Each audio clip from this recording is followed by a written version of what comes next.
Shalom jemaat, kembali lagi di dalam Immanuel Morning Greetings. Kita tahu bahwa walaupun hanya 3 menit, pasti kita diberkati.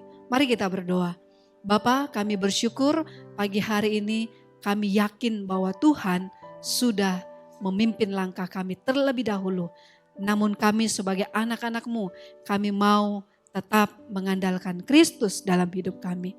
Berfirmanlah supaya kami mengerti kehendak Tuhan. Dalam nama Yesus kami berdoa. Amin. Saudara-saudara yang dikasihi oleh Tuhan, tema kita pagi hari yang indah ini diperkaya dalam kemurahan hati. Yang terambil dari 2 Korintus pasal yang ke-9 ayat yang ke-11. Kamu akan diperkaya dalam segala macam kemurahan hati yang membangkitkan syukur kepada Allah oleh karena kami. Salah satu jenis kelompok orang percaya yang senang saya temui adalah orang-orang yang murah hati. Apakah mereka selalu termasuk orang yang berkelimpahan secara materi? Ternyata tidak selalu.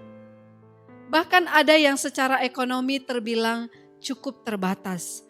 Namun mereka kaya dalam kemurahan hati.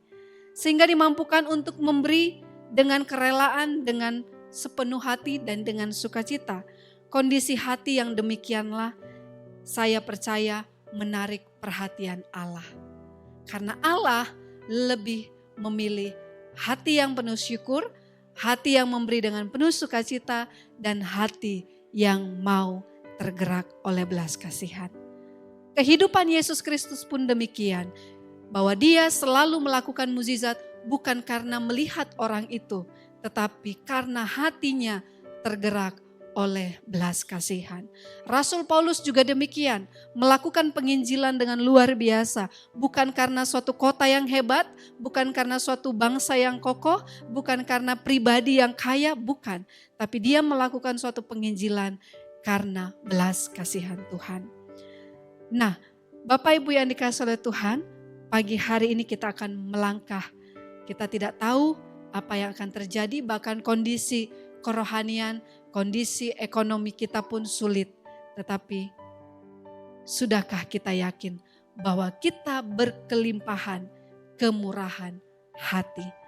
Rindukah kita mengalami berkat dari kemurahan hati?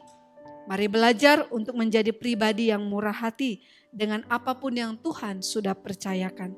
Tak perlu membandingkan diri dengan orang lain.